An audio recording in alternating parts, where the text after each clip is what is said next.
Hey, what is going on Facebook? So we on Facebook, we on YouTube. Thank you so much for joining Let's Face It live show with your coach, Shakima S. Perry. So I'm super duper excited on tonight.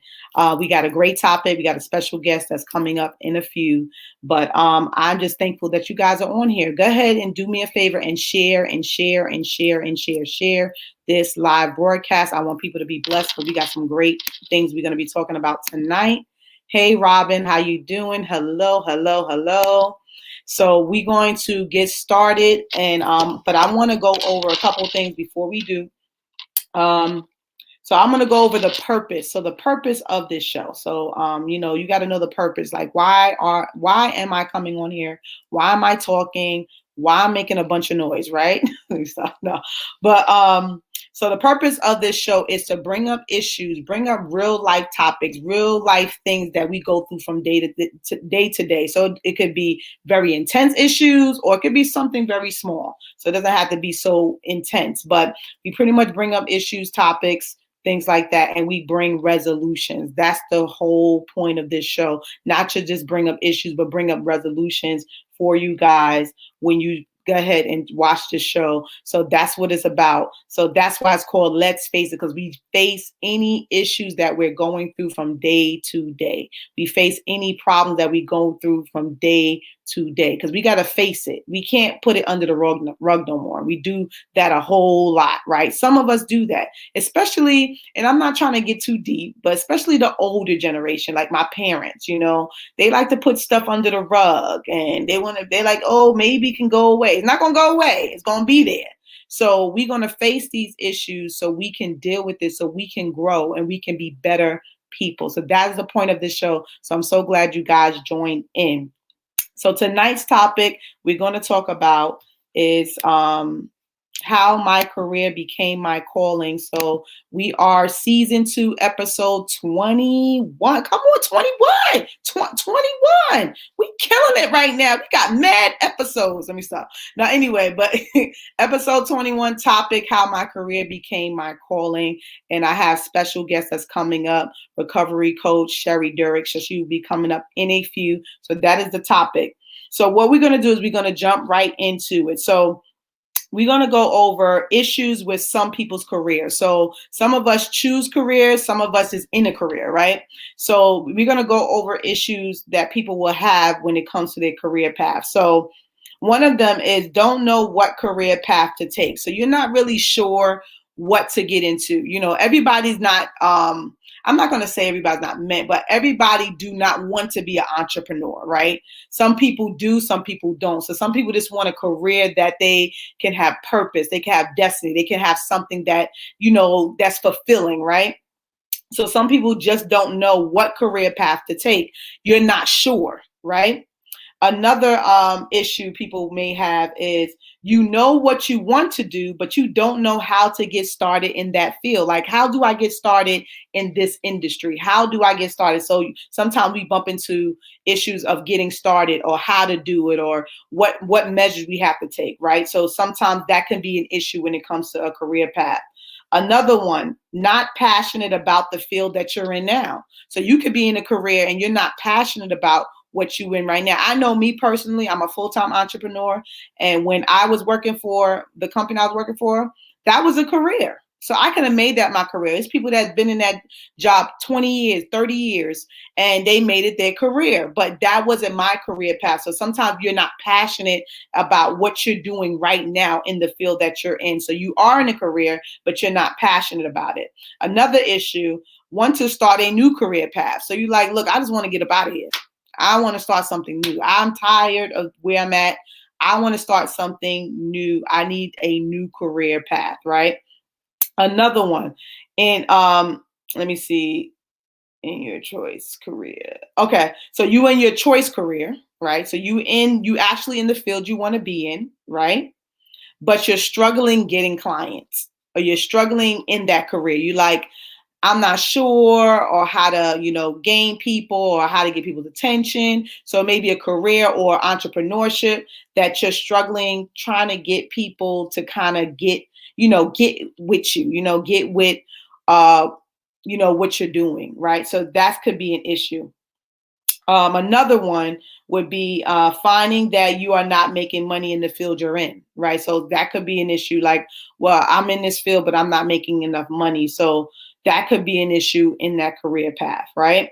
So we got a lot of issues going on, right? But we got some resolutions for you. So what I'm going to do is we're going to take a quick commercial break. And when we get back, I'm going to bring up recovery coach Sherry Derrick. She's going to break it down for you tonight.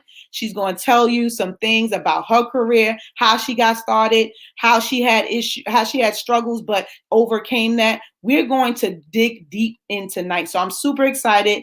Join us. Thank you so much for joining us. I mean, you are joining us, but go ahead and share this as well. So I'm going to go ahead and jump into this commercial, and we get back, we're going to bring our guests up. Okay. So check out this commercial and we'll be right back. Is life stressing you out? Feeling depressed? Have you lost your hope and faith in your dreams? Well, I have something that will lift your spirit. Unlimited faith when you think your faith has run out. This book will increase your faith to a new level. Pre-order your copy today. Go to www.gleebargaincenters.com. All right, so we are back at it. All right, so what we're going to do is we're going to bring up recovery coach Sherry Derrick. So we got some questions for her. We got some hard questions. We're going to test her tonight. We're going to make sure she's straight. No, I'm joking. But we got some questions for her. She's going to answer them. And you guys may be interested in the field that she's in. She's in a powerful field, I'm telling you. So you may be interested. So this is something that you need to see. So share this. Your family members may need to see this. Come on. Don't be selfish. All right. Don't be selfish. Share this. All right. So I'm about to bring her up. If you ready, type ready in the comments. I'm putting up anyway, but get in, type ready. And I'm going to go ahead and bring her up. 1 second.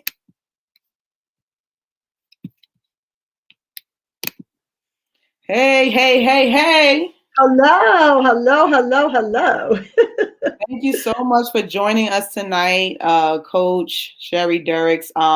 So just tell a little bit about yourself so the audience know who you are. Hi. First, I'd like to thank Shakima for allowing me to be on her show. Thank you for having me. I love your personality. You're so bubbly, and I just love it. My name is Sherry Derrick. I am from Philadelphia. I currently live in New Jersey.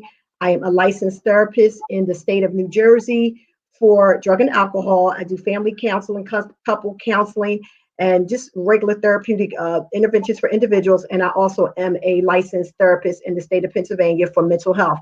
I am also the author of The Many Faces of Domestic Violence, A Woman's Guide from Trauma to Triumph. And that's a book that I have written 5 years ago to empower women who have been victims and survivors of domestic violence. Excellent. Thank you so much for sharing that. So I hope y'all guys ready. We're about to go into these questions. So the first question I have for you tonight, Coach, is what made you become a therapist? What triggered that? Where did that come from? Okay, so it was something that I wasn't even looking for, to be honest.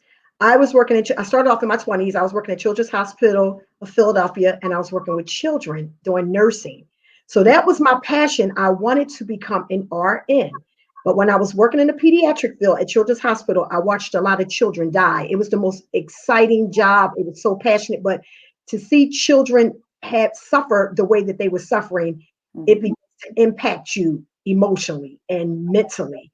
To see babies like on the cardiac unit that had open heart surgery as soon as they come out their parents' wound, their mother wound, and the cancer unit where kids running around with no hair and they're innocent with poles and watching. It's just too much to see.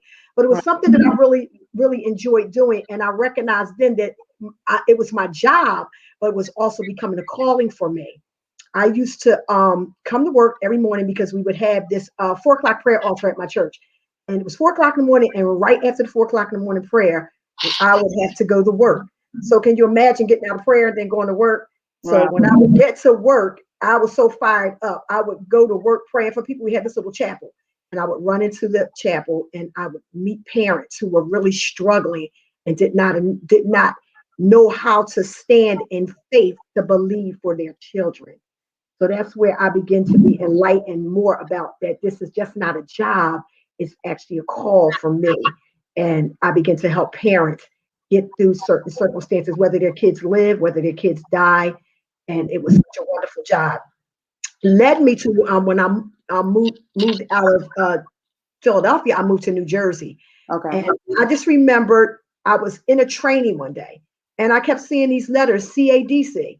And I said, wow, CADC, this must be a good job because everything in this paper, everything I kept seeing was CADC, CADC, but I didn't know what it meant. So I had said to somebody, I think I want to check this out because they have free training for this. And it looks like you make a lot of money. And I didn't know what it was though. So one day, this young lady came to me and she said, hey, they're having a free training for you to get licensed as a CADC. And I was like, wow, that's what I wanted to do. So I didn't really know what it all entailed until I went to a few trainings. And when I went to one of the trainings, they were talking about methadone. And I didn't understand what methadone is. So methadone is an opiate blocker for individuals who suffer from opiate use disorders. And when they were talking about it, I just began to cry and I began to weep because the way they were describing it, other people call it liquid handcuffs because they said you get off one thing, then you have something else that you have to depend on to help you become motivated throughout today. But when I was listening to it, I couldn't understand why. I just started weeping and I was crying and I was like, wow, people are really suffering. And a lot of times we don't understand why people do the things that they do, but it's what they need to help them get from point A to point B. And that's when I discovered that that was an area that I was going to get into. I didn't want to become a therapist because I wanted to be a nurse. But for some reason, I was led into that area. And the more that job opportunities were opened up and the more I learned and the more trainings that came my way, I began to see like, wow, this is really something else. And I had a lot of bias and stigmas associated with addictions because of where I was. And then it was like, they used certain languages like recovery. And I would tell God, I'm not an addict. I'm not in recovery. And he would say to me, yes, you are. Remember when you were in your 20s and you were addicted to marijuana? Because I would look at clients a certain way. I would actually really say everything, but I would look at them like, no, that's not me. That's you. And then he began to illustrate to me that you are in recovery. Everybody is in recovery at some point in their life because you're recovering from something. You could be recovering from a broken marriage. You could be recovering from years of grief because you lost a loved one. Everybody is on the road to recovery in some area. And when he began to bring those principles and those concepts to me, I began to get free from my own biases and my own stigma. So long story short, I ended up I was working at the University of Penn. Let me back a little bit. After Children's Hospital, I started just temping. I was still young and still trying to find what I wanted to do. And I was temping at the University of Pennsylvania, and I loved it. I was doing administration work. And then when I moved to Jersey, the first job I had, I went to this training. It was like at a college. You stayed there for a week, had to do all this training. And then I didn't know what I was going to do afterwards because I had got laid off. And I was like, what am I going to do? I spent all this time away for a week at this training and I still don't have a job. So long short, this young lady called me up and said, hey, I have a friend. He's going to call you and we want to interview you. So they interviewed me for a job to be a counselor and it was in Camden, New Jersey. Now, if anybody know Camden, New Jersey, when you hear Camden, you just think of murders and everything that's going on. So imagine me coming from the University of Penn and now I'm at Camden, New Jersey, in the heart of Camden on Broad Street. So when they opened the doors, and they allowed me to come in for this interview. When I saw the clientele and coming from the type of place I came from, beautiful office, everything, I looked and said, you're not serious, God, are you? I've never witnessed, I really asked God, like, you can't be saying like, Mike, I was real snobby, like, are you kidding me? And it just lets you see sometimes God can be so good to you to where he's trying to adjust you to what he wants you to do. Yes. You still stuck on stupid because you think you got it all together. Because after all, I'm at the University of Penn, an Ivy League school, and I was just so happy when I saw the struggle. I'm talking to people, they were scratching, they were doing all kinds of stuff, and I was looking at them like, I know you're not. And then when I seen the building, I said, God, no, you can't be serious. You're not asking me to work in this building. You had to buy your own supplies. It wasn't like brand new fancy mancy, not at all. It was a place where it needed to be worked. But can I tell you, talking about it gives me joy. It was the best job that God could have opened up for me because it was so many people's lives that I seen transform, and I became a part of their journey to help them to get from point A to point B. And that's where a lot of my, like I said, a lot of my deliverance, my own stigmas, my own a perception of what I thought about different types of people, if they didn't look like me or act like me or a part of my circle. You know, we all have those things. We have them in the church, we have them outside of the church, Mhm. and we sometimes seem to judge and put labels on things that we don't understand. But when the door opened for me and I begin to understand human beings and their struggles, and then as a therapist, I was only a counselor intern at that time, and to sit down and listen to some of these problems, it was like, I see why you're doing what you're doing. And it's not right, but I can see why. You know, like you have families that have maybe experienced incest in their families, multiple deaths, one after another, just some of the tragic stories that I've heard and listened to. It gave me so much compassion, and it gave me a desire to see them get on the other side because they were really in some real struggle. So, like I said, when I first walked in there and I went in the waiting room, I said, no, you really not talking about this. Then when I looked around, I'm like, oh my gosh, like the building is like abandoned with some furniture or something. It just wasn't a real nice building from where I come from, but it was the greatest place of growth, not only for me, but for the clients and myself. And I just want to say this, the most beautiful thing about me ending up in this career is you think you're going to help people, but people help you also. Right. Because it's never, God never allows you to enter into anybody's life where there's not an impartation Mhm. both ways. You know, Right. so they help me to grow. They help me to learn. They help me to love, to see things from a different perspective. And it was just the wonderful, beautiful opening for my life. It was just absolutely magnificent. All right, thank you so much for that. That's really, really good. And yeah, I was just thinking the same thing that God was building compassion, humbling. You know, it's like you come from a Very much. high place, you're like, oh, what is this? What's going on? And God's like, no. He said, I love people at what you said, Penn State University as well as people here. I love all people. So God Exactly. always shows forth that He loves everybody. It's not about Exactly. status. It's about you're a person. I created you, and I love you. So that's amazing. So Yes. we're going to see somebody has a comment here. Hold on. Okay, so that's Liza. Hi everyone. I made it in. Thank you so much for joining. So we're going to pop into the next question, which was you answered that very good. So what was the process like when you were getting your license? So what was the paperwork? How did that look like? You know, can you paint a picture for us? I sure can. So the next thing was is when I started this job, I didn't have any credentials. So Mm, I didn't have any credentials at the time, and I needed to get them, but I didn't know how.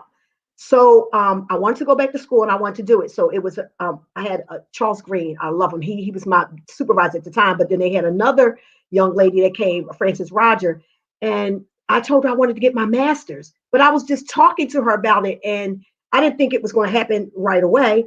She mm, came back in the office. She was become my new supervisor, and she said to me, "Here's the paperwork. Get it done now."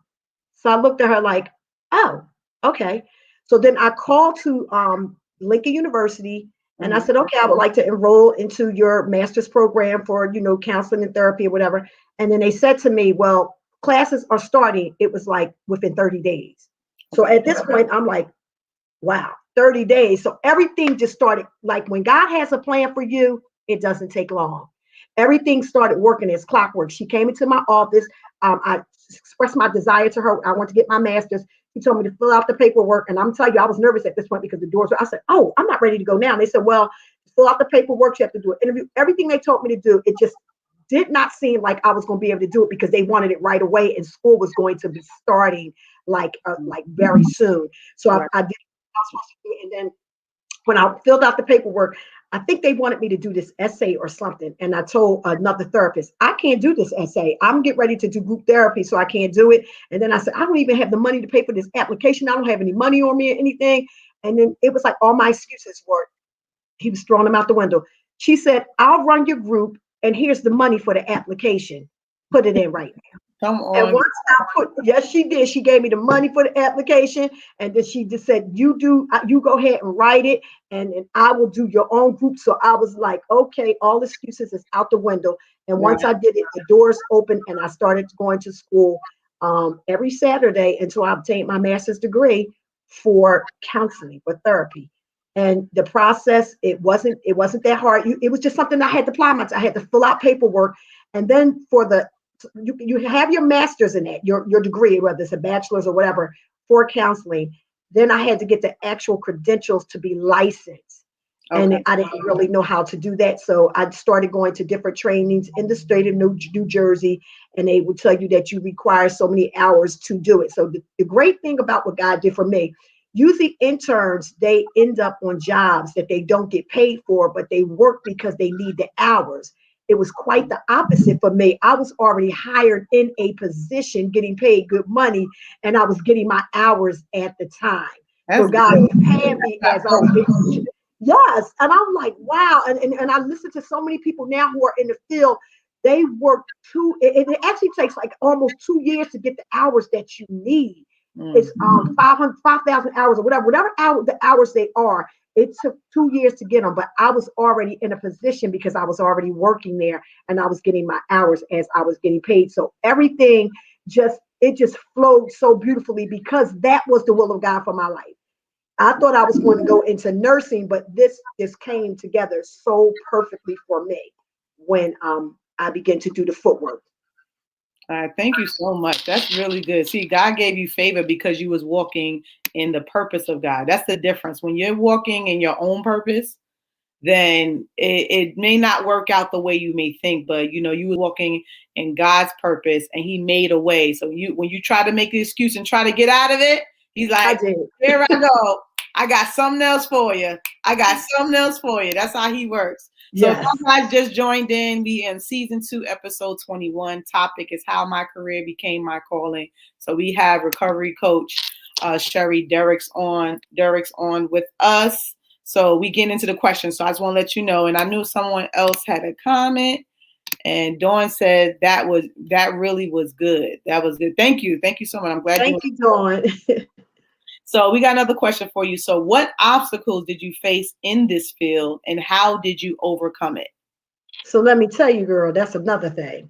Once I started going after the paperwork, one thing after another happened because it was always this criteria, that criteria. So I went to, I live in South Jersey, and I had to drive an hour to North Jersey to take these classes. I think it was once a week.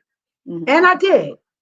Lo and behold, I think I only had 5 classes left. And this is where the obstacle came in, 5 classes. Okay. And there became an indictment with the agency.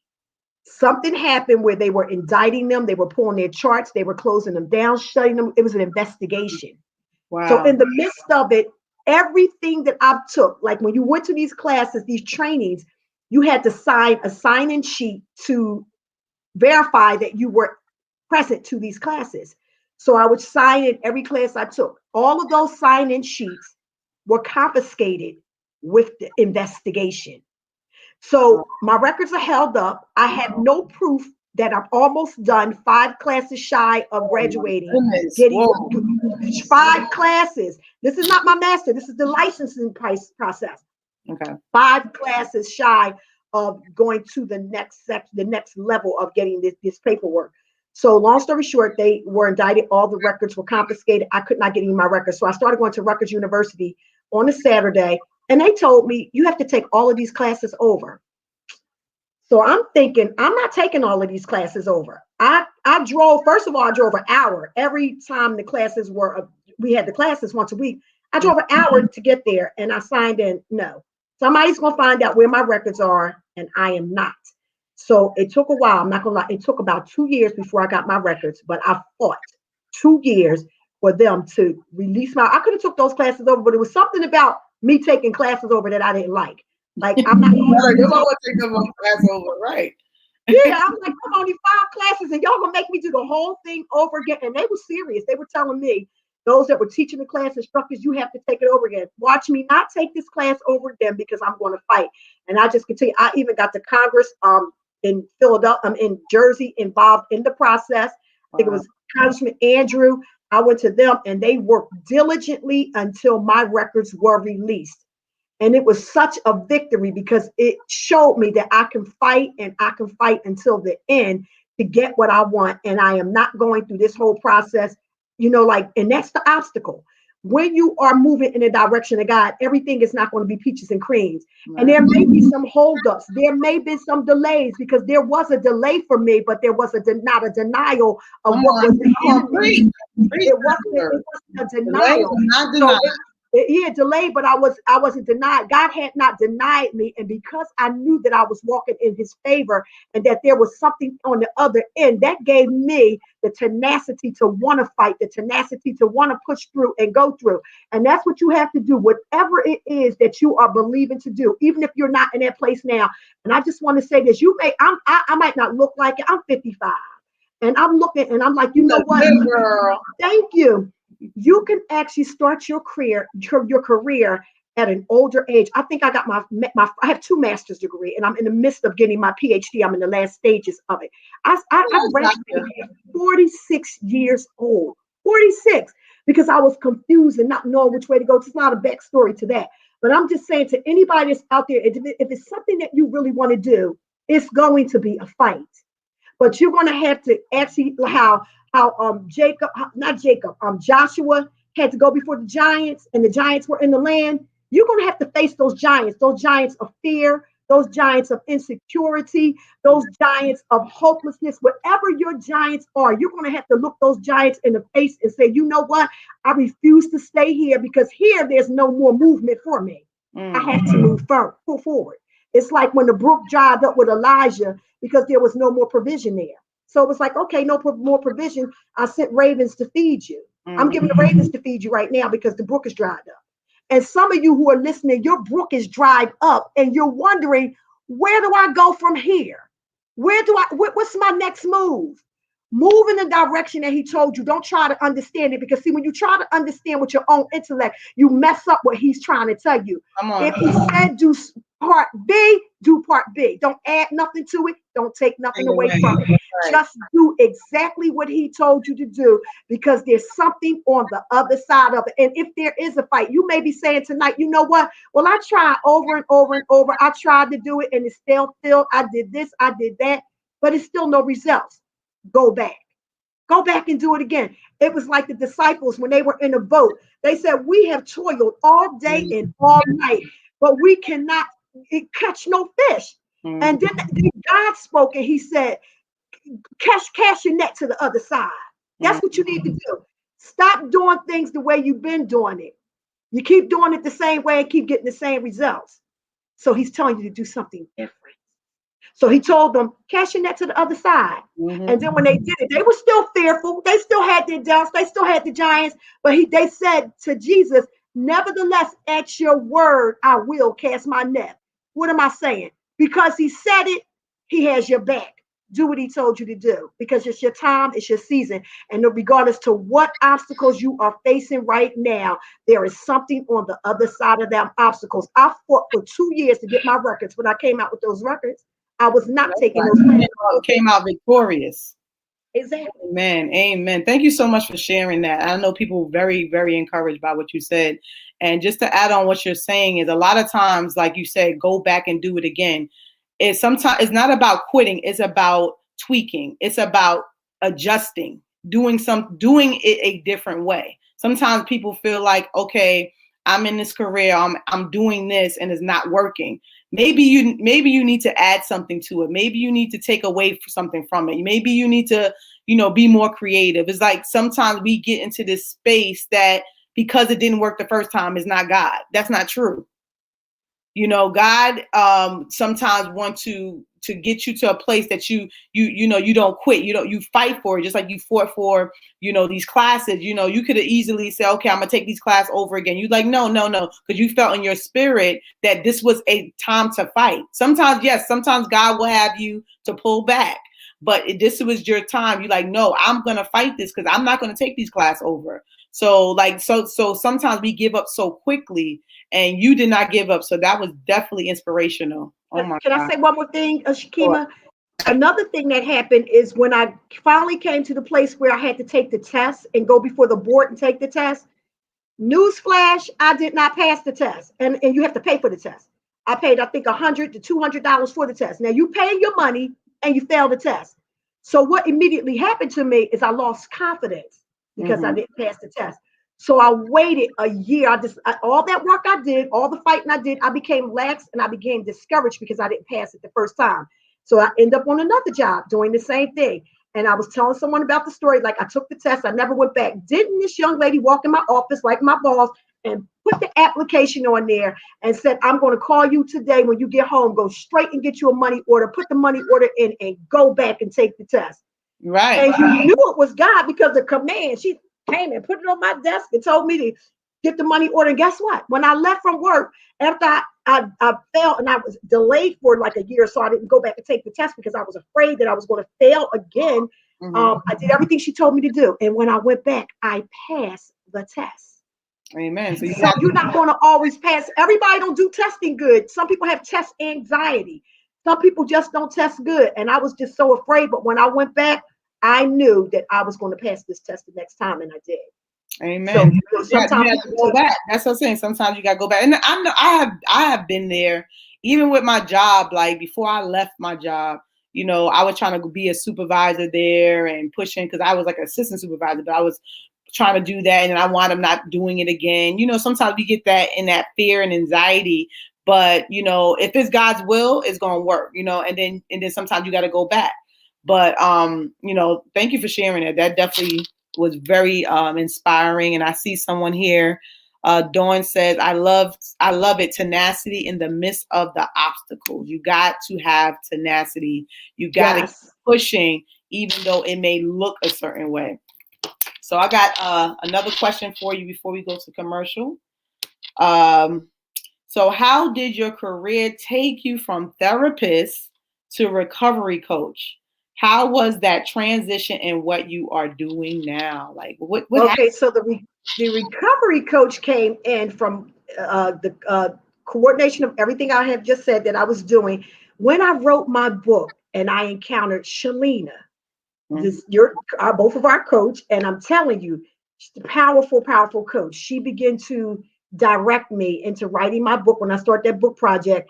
And from there, once I had my website and wrote my book and started doing my book signings and letting people know that what I was doing, recovery coaching, I just started getting clients word of mouth. And that's how things started happening for me. But she actually showed me how to structure everything and how to set up, because I didn't have a white website. I didn't know how to go about doing some of the things that I was doing. And I remember someone had bought my book, and then they told someone else about me. And this young lady was in a domestic violence situation. She was really being abused. And that she became one of my first clients. Wow. And she started telling people about me, and they would buy my books and things like the people who read my books and things like that. Gotcha. All right. So you definitely, you know, you went through the process of the therapist, and I mean, you are definitely a recovery coach because you was already doing it. Now you're a coach. You're coaching people in that area. Exactly. And then I mentored women who were addicted to heroin also. So a lot of women that were addicted to heroin, I had mentored them also. Gotcha. Yeah, definitely, guys, share this live. You don't know what people are going through.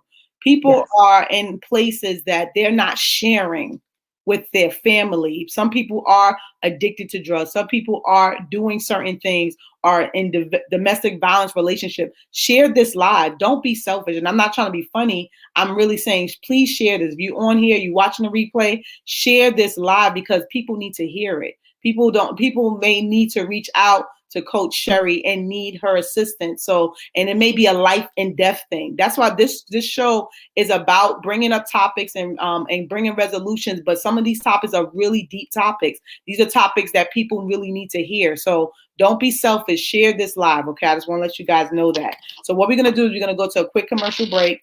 And when we get back, she has some more great nuggets for you guys. I know y'all guys are loving it. Y'all are commenting. So thank you so much. Thank you for joining. So check out this commercial and we'll be right back. Don't have time for your promotional graphics, event flyers, logos?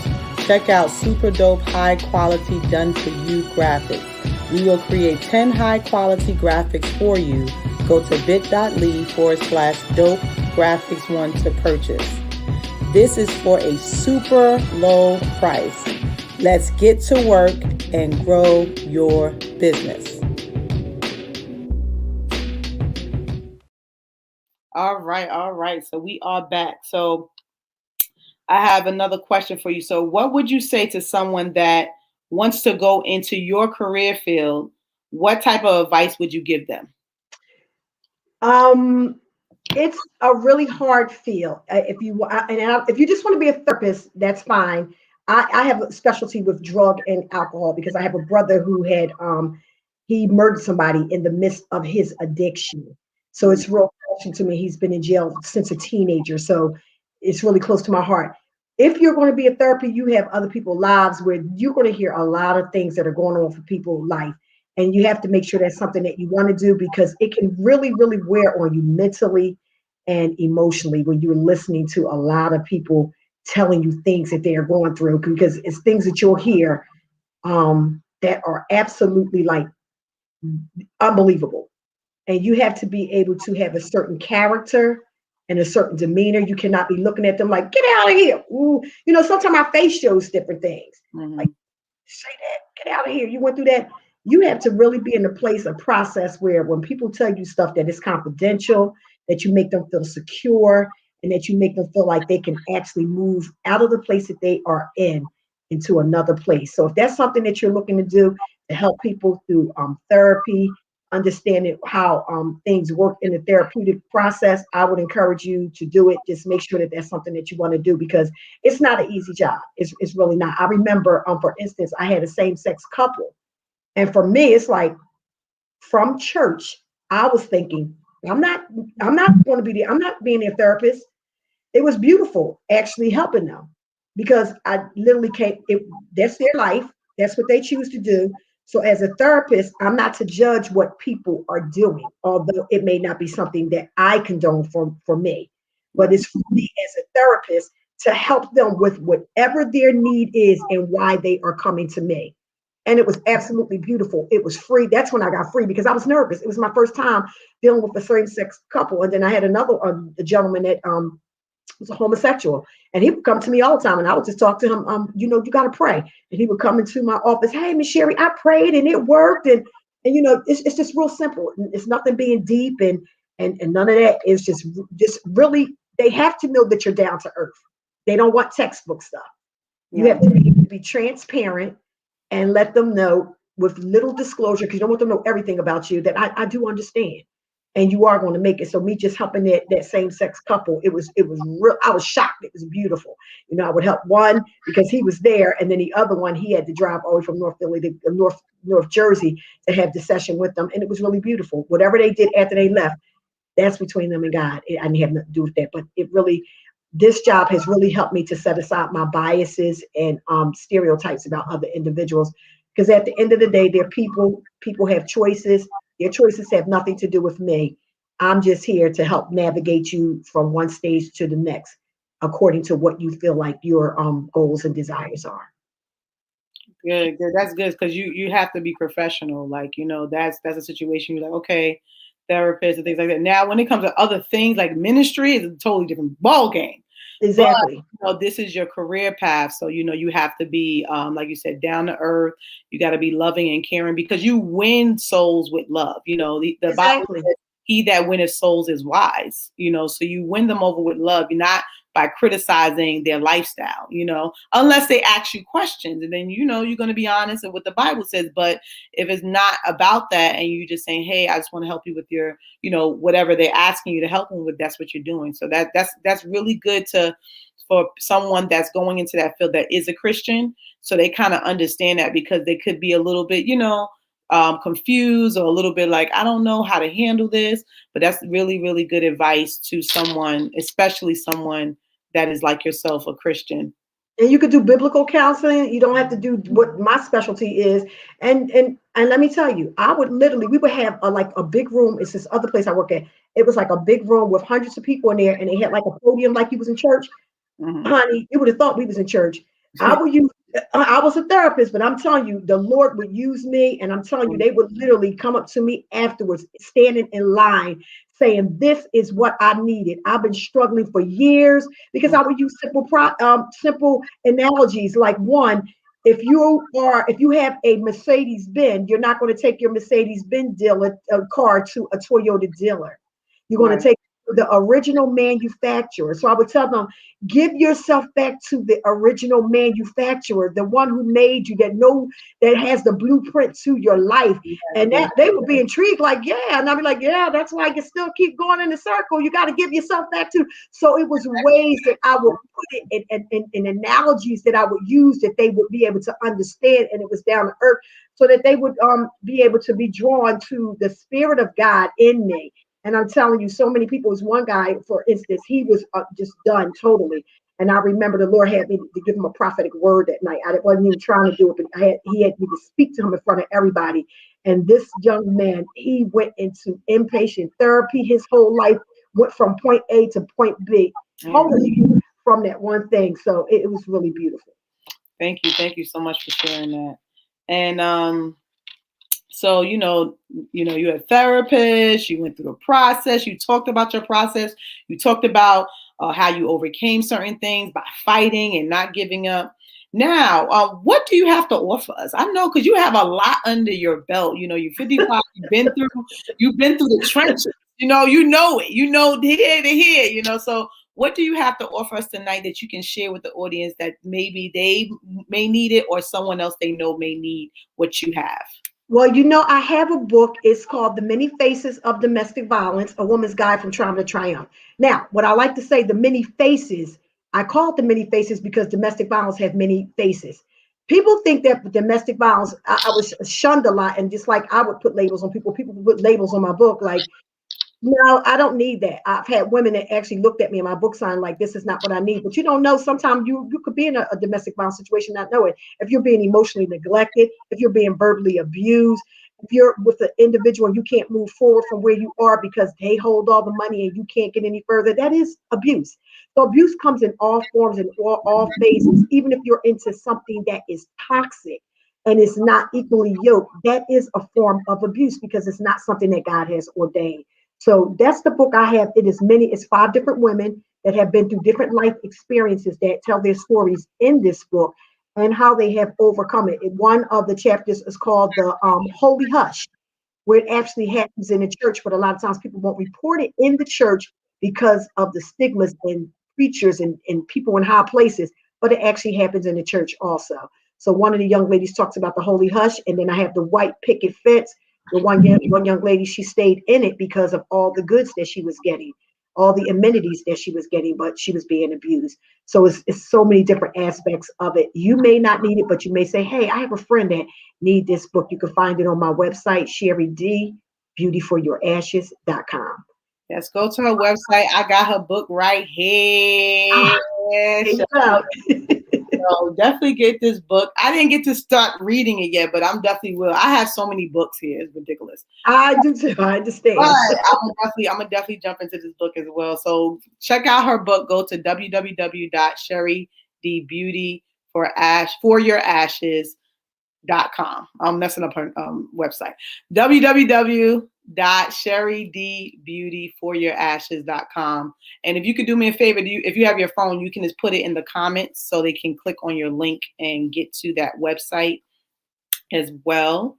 So you can share that with them. And I know this book is powerful, and they got this beautiful picture of this beautiful Thank you. here.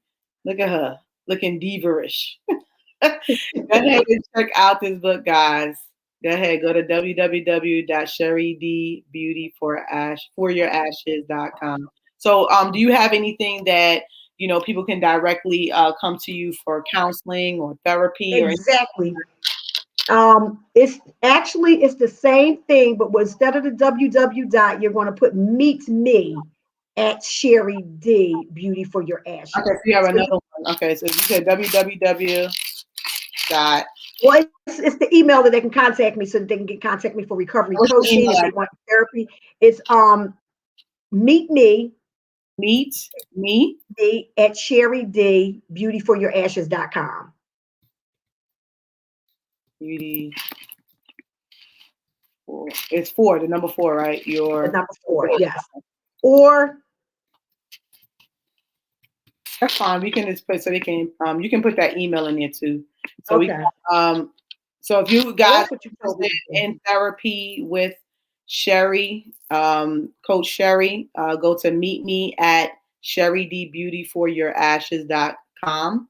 And I'm gonna give another one too. She'll be able to, just email her, let her know what's going on, and she'll definitely, book you for coaching and therapy. And Dawn says, I'm enjoying her testimony. Amen. Amen. So, Thank you. so it's Sherry. Okay, you have another email here. I see you put another one, Yes. sherrydu39@gmail.com. So that's another email you can go ahead and get her as well. So that's super cool. Yeah, so she got some things to share with you guys tonight. Oh my goodness, it's amazing. So so go to meet me at sherrydbeautyforyourashes.com, or you can go to a website to get her book, www.sherrydbeautyforyourashes.com. Check her out. Okay. Check her out. And did y'all guys see that super cool commercial that just came up? Did y'all see that? Listen. All right, so check out this super low price graphics package that I have. Is super dope. I'm trying to remember the name of it. Super dope. High quality, done for you graphics. I can do 10 graphics if you have any events, logos, if you want to do advertising for your business, I will create them for you. I have some great graphics. I'll be killing the game. I'm not trying to big myself Yes, up. she does. I agree. The Lord gave me the gift, but let me stop. No, but if you're interested in checking this out, it's not a super high price. A lot of people would charge for graphics, like for 2 graphics for $100. I'm charging 10 graphics for $97. Go to bit.ly/dope graphics 1 and check out this package. Someone actually reached out to me before I even had the package available and brought the package. So this is amazing. They love the work that I've done. So just go ahead and go to that website, bit.ly/dope graphics 1 and get your 10 graphics. And I do it within 5 to 7 business days. So you have it within a week. You will have your 10 graphics and we'll correspond email. So we're going to make sure that you're super satisfied. So if there's something that I need to change, I'm going to change it. I got you. All right. So go ahead and check out that website, bit.ly/dope graphics 1 and get that package. All right. I think someone has a comment. Okay. All right. You put the other one. So it's meet me. So meet me at sherrydbeautyforyourashes.com. Let's see. All right, so Dawn said, oh yes, will advise anyone to order. Everybody loves my flyer. So Dawn is she's the one that brought the graphics package. People love her flyer. See, I had created her flyer. So yeah, definitely. Okay. Thank you, Dawn, for the the push. Thank you for the promotion. I appreciate that. Yes. So she loved the flyer. So yeah, so let me see here. So what I want to do, if anybody has some questions, we can take 2 questions because we're over time. Let me see. And then I see a godly indulgence with you, Sister Durex. Thank you so much, Shakima. Oh, thank you so much. Oh, thank you. Thank you. So if y'all guys have any questions, we take 2 questions tonight. If y'all do have any questions, put in the comments. I'm going to jump into something else because we're about to close out. And if we do close out and you still have a question, put in the comments. Coach Sherry will be more than happy to answer that question for you after this live. Okay. So let me just jump into something else really, really quick. All right. So if you guys are interested in being one of my guests, I will be excited about that. I love guests. I'm looking for guests, but it has to be something that we're going to be talking about that's relatable to the show, meaning something that, that fits the show. So if you're interested, go to purpose2promise@gmail.com. Email me. Let me know what you want to talk about, what you want to share. Because a lot of times I do let people promote on the show their products and services, but we got to talk. We got to go a little deeper than just product and services, because this show is really focused, laser focused on bringing resolutions. I promote myself, but it's not about that for me. It's not about money. It's about really lives being changed when it comes to Let's Face It. So go to purpose2promise@gmail.com. Email me, purpose2promise@gmail.com. And also, if you have any show topics, if it's something that you want to discuss or talk about, just let me know. And if I can bring a show to you that can help you, I definitely will. So email me topics, things like that, because I'm always looking for topics. So I got to make up the topics myself. I'm like, can y'all give me some topics? Tell me what to talk about. What do you want to hear? What do I want? I want to know what you want to hear.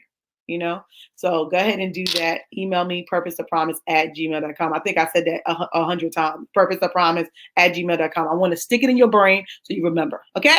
I'm playing. I'm gonna put this as well, the email, and also my link after the broadcast as well. Looks like we got some comments real quick. All right, so she said, I'm interested in being a guest. Okay, well, all right. So email me, okay? Email me. Motivated. See you next time. Thank you so much. I appreciate it. So we're gonna put up Sherry's link one more time. We're gonna put it up for you guys to go ahead and get her book and email her for therapy. So we got www.sherrydbeautyforyourashes.com. That's to get her book. And if you want to email her, you want to for her to have a session with you, go to meet me at sherrydbeautyforyourashes.com so she can book you. Okay, she's a busy woman, so y'all better hurry up, get it together. No, I'm playing. No, but if you're interested, definitely check her out. And do you have any last words before we close out? Also, where they can also meet me too is every second and fourth Thursday for my show. I have Beauty for Your Ashes talk show. We're on every second and fourth Thursday at 7 p.m.